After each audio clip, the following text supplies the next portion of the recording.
I signed for them after the Euros, and after my first day's training, I was driving home. I was actually thinking, regretting it. what have I done? Like I walked into a circus. It's amazing, isn't it? Fair Doyle Blitzers there, fair play to you. For viewers, we are on a deal or no deal section. Stephen Doyle is with us. Stephen, come on in. Good morning. Thanks for having me, lads. What's happening, Steve-O? Not a huge amount this morning now, just winding down for the weekend, hopefully, Adrian. But it does seem to be a lot of business or prospective business deals going through in the football market anyway over the next few weeks. Funny you should mention that, Steve-O. Manchester United first port of call here, right? So Jessie Lingard obviously is a subject now for conversation. It has been over the last little while as time at United is done, it seems. And the jury's been out on this guy for a number of years as to whether he's Manchester United level. I think we can all agree now that he's not. What sort of standard is he, though? Yeah, you think when you look through that United team and the attacking options that they have, and of course if Jadon Sancho does come, which we all think he will, after Edward Woodward tries to bring Borussia Dortmund down by $1 million or $2 million here and there before actually paying $5 million over the asking price. When you compare Jessie Lingard to the class of Marcus Rashford, Anthony Martial, Jadon Sancho himself, is he at that level? No, he's not. So it's clear that he's on his way out. And I think there was, after he was substituted in the game against LASK after scoring that goal, he didn't look too happy. Solskjaer has said he's willing to, well, apparently the Guardian are reporting that he's willing to listen to offers for him now at this stage. So he scored in back-to-back games. Like, he'd gone 29 matches without a goal or assist. He scored in back-to-back games against Leicester and LASK. So he's still got something there. He's obviously had a terrible time with injuries and confidence as well. And I just wonder, I think it's going to be good for him, because sometimes players like Jessie Lingard, when you're at one of the best clubs in the world like Manchester United, the microscope is on you all the time and you have to produce your best week in, week out. And that's an awful lot of pressure. And especially if a guy, and we know he's been open about having some family issues and personal issues that he's had to deal with over the last season or two, when you've got that all on top of you as well, it's really hard for a young. He's only 27. Like, I know 27, he's an adult male, but he's still a young enough guy and he's got an awful lot to deal with. So perhaps getting out of that goldfish bowl of Old Trafford and going to another club would be just the tonic for him. So I think, maybe a club like Leeds United, West Brom, or so I forgot who's won the Fulham, who are coming up from the Championship for next season. He's a player maybe they could look at, because he's got so much Premier League experience. He's been at United now for several seasons. And then you're looking at, I suppose, clubs who are maybe going to be sitting around mid-table, top 10, maybe even the likes of Burnley, someone like that, where his valuable experience will bring an awful lot to a club that is trying to either consolidate their position in the Premier League or to beat off relegation. I agree that he should go to one of the lesser clubs on Arsenal. Was he not born to play for Everton, Steve-O? Is that not why Jessie Lingard went into football in the first place? As Adrian's match made in heaven. Maybe someone say he's born to play for Arsenal as well. Absolutely, Steve-O. Don't be deflected away from the topic here by this Everton nonsense. The Danny Welbeck path was well carved out. He became a bit of a cult hero at Arsenal and then moved his way onwards and upwards to Watford. Maybe Arsenal are at Everton's level, and that's the thing at the moment. Like, there's a scale of banter clubs in the Premier League, and Arsenal are still below Everton at this level, I think. And the rating from both of you here of Jessie Lingard at this stage of his career making a success of things. He might be Jesse Langer if he doesn't keep his performances up. But out of 10, Jessie Lingard finishing his career in 3 years' time and feeling that it's been a success. Oof, well, that's a bit harsh. That is very harsh. Also, it's very relative. Well, listen, Graham Souness just told us that Gareth Bale was not one of the best players on the planet. So, I'm feeling free that I can run with that. Well, hang on a minute. Well, it depends what sport you're talking about here. Was he talking about football or golf? Jessie Lingard, his career has already been a success. Like, what have you done with your life? Jessie Lingard managed to play for Manchester United. You're not comparing a professional footballer to me. That's an unfair comparison. I'm talking about accepting that generally it's been unbelievably successful. But, as a professional footballer who's played for one of the, if not the biggest club in the world, you couldn't in that context say that he's been a great success so far. So you understand the point. Out of 10. I would say out of 10 for him to go to either one of the three new Premier League clubs or else another club who will be traditionally in the bottom half. I'd say it's a 9 out of 10. Oof. God, yeah, to be a success for them, yeah, like I think that it's a high probability as well. But the wider question of success from this point, he probably needs to go to a better team than that, I think, and needs to go. I don't think this is going to happen, by the way, but I think he needs to go to a Wolves or a Leicester and succeed at that level and actually be challenging them, finishing in the top 6 as a starter. As I say, I don't think that's going to happen. But if he pulled that off, then that would be a successful next few years until he gets into his 30s, you would have thought. The chances of it happening, I'm going to go for a 7 here and kind of cop out, because I actually don't really see what Steve-O was saying in terms of him going to a bottom club. I actually see him going to Everton or an Everton level club, and I don't see them reaching top 5, top 6, and for that reason it won't be viewed as a success. So 7. I think you've both been extraordinarily generous. Fair play to you this morning. We mentioned Arsenal. Aubameyang, we believe, is close to signing a new 3-year deal, and obviously Willian is coming in from Chelsea as well. So in terms of what those players will, I suppose, add and continue to add in Aubameyang's case for Arsenal, we're talking about this ethereal notion of success, but let's assume that in Arsenal context, that's the top 4. Chances of that with those couple of moves, go to you first one on that on out of 10 next season? The Aubameyang to stay at the club, I would give that a 9 out of 10 at this point. It looks like it's a fairly definite thing to happen. The Willian thing is a little bit more complicated, I would have thought. It did seem that it was far more certain on Sunday or Monday that this thing was going to happen. I'd put this under the 7 category as well. I think it's dwindling a little bit over recent days. I don't know, like, I mean, the Aubameyang thing is a necessary step for them to hold on to him. It's kind of a sad indictment of where we're at, that is a necessary step to pay anybody 250k a week in football, given they've laid off 55 staff, but it needs to be done. Like, you can question the Ozil thing far more than that, for sure, and Aubameyang, relatively speaking, in global terms, deserves that money, relatively speaking. Willian, does he deserve 100,000 quid a week playing for Arsenal at the age that he is as a 31-year-old? No. And that's why I'm giving that a lower legitimacy rating.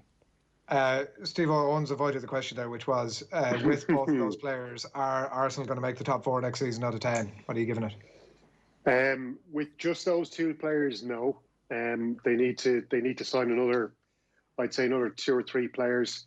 I would agree with Owen on the whole thing you mentioned about Willian's wages, but I did say to Ger the other day that I think Willian is the kind of player that Arsenal need to look at. They need 2 or 3 more senior players who have experience of winning trophies. Willian's been in a winning dressing room with Chelsea.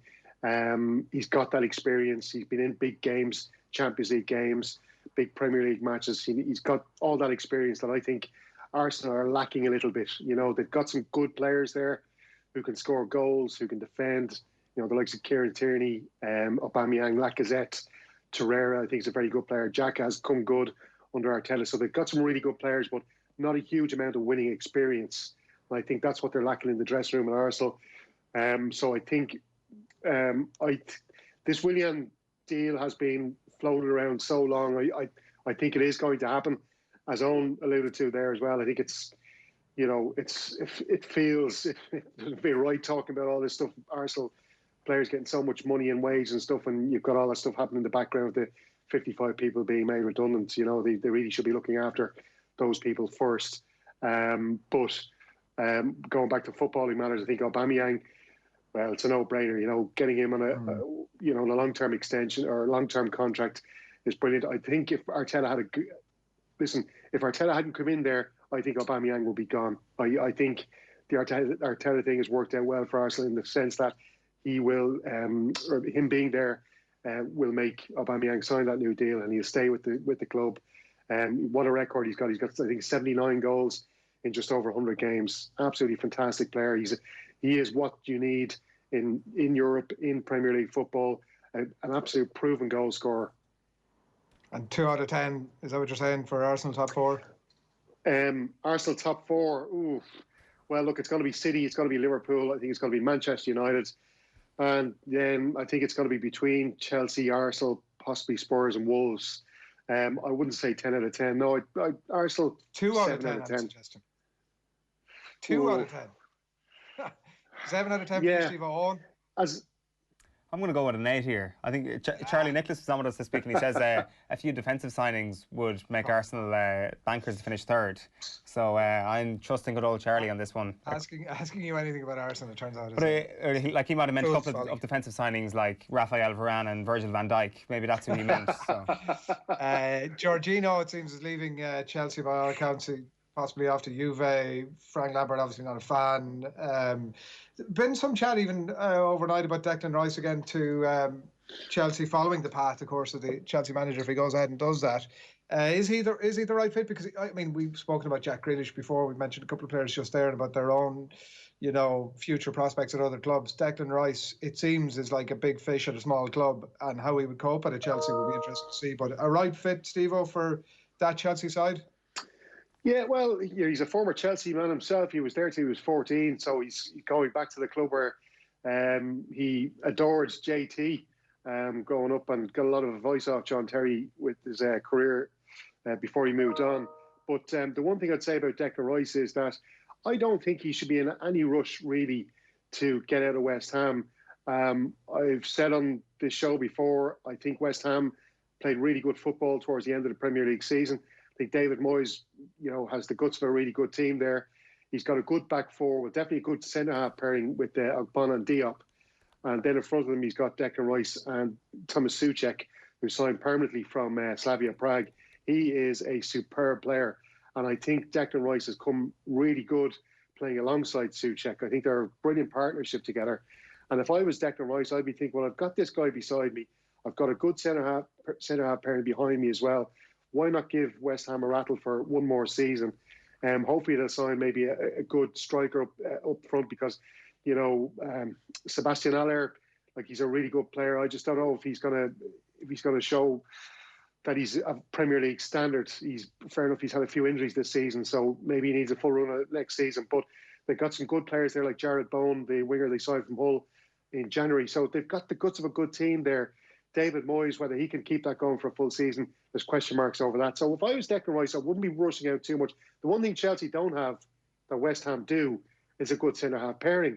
And if I'm Declan Rice, I'm thinking, do I really want to be running around putting out fires for this Chelsea team for a whole season, playing, in front of these? It's been a joke shop of, centre-half, the centre-half area for Chelsea the last season. They've conceded 54 goals. In the Premier League, it's been a disaster. So, yeah, I don't know, if I was Declan Rice, I don't think I'd be rushing out the door of West Ham just yet. So, forgetting about Chelsea, your rating of his chances of, or likelihood of him leaving West Ham at all out of 10? This season, I'd say maybe 3. I think he might wait for another season. Owen? Staying with West Ham?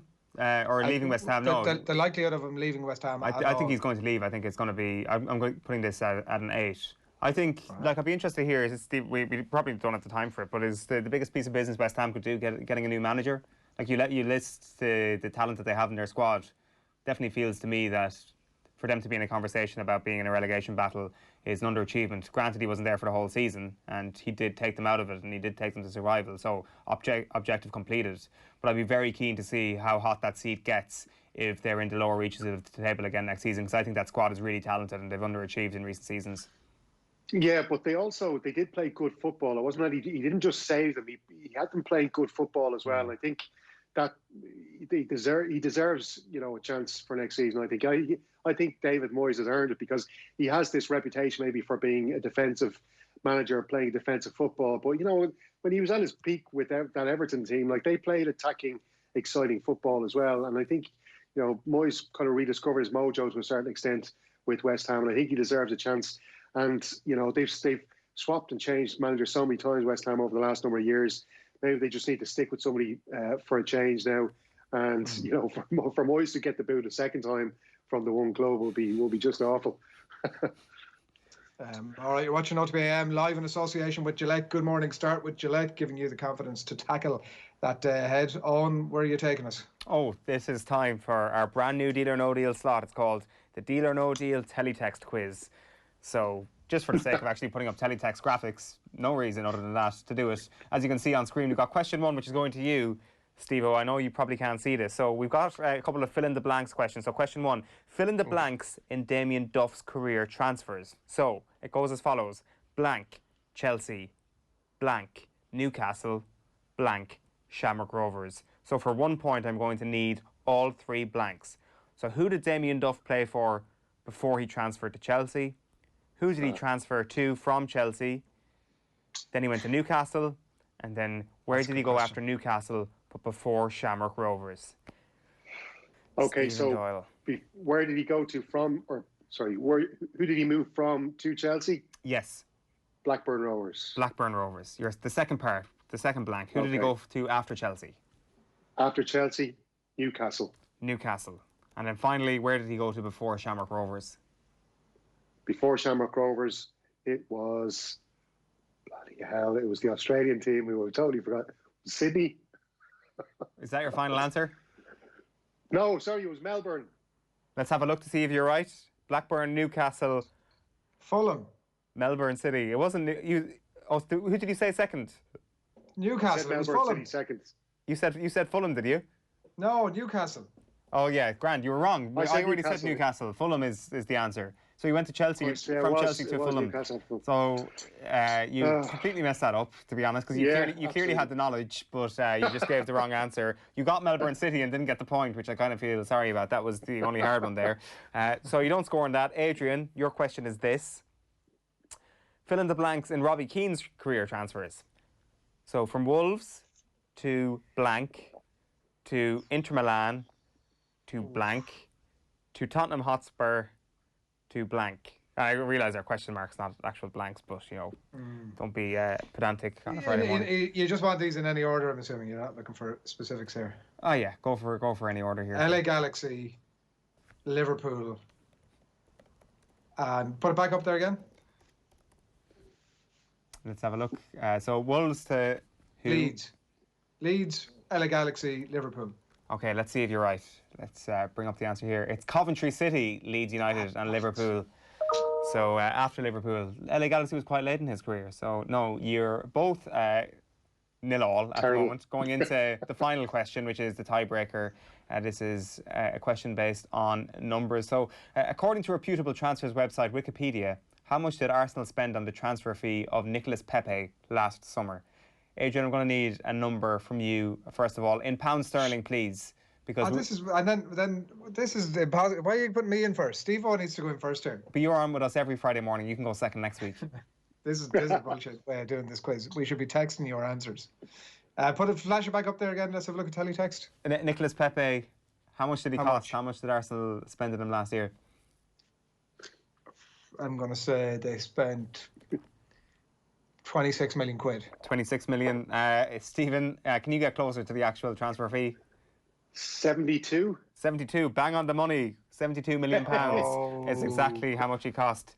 This guy knows his transfers. Congratulations, Steve-O. You are our first Deal or No Deal teletext quiz. How does it feel, winner? It probably feels as it'd be the same feeling that Dublin players get when they beat Westmeath in the Leinster Championship. Piss off, Steve-O. Piss off. Get off the soapbox. Cheers, Steve-O. That's it for Deal or No Deal.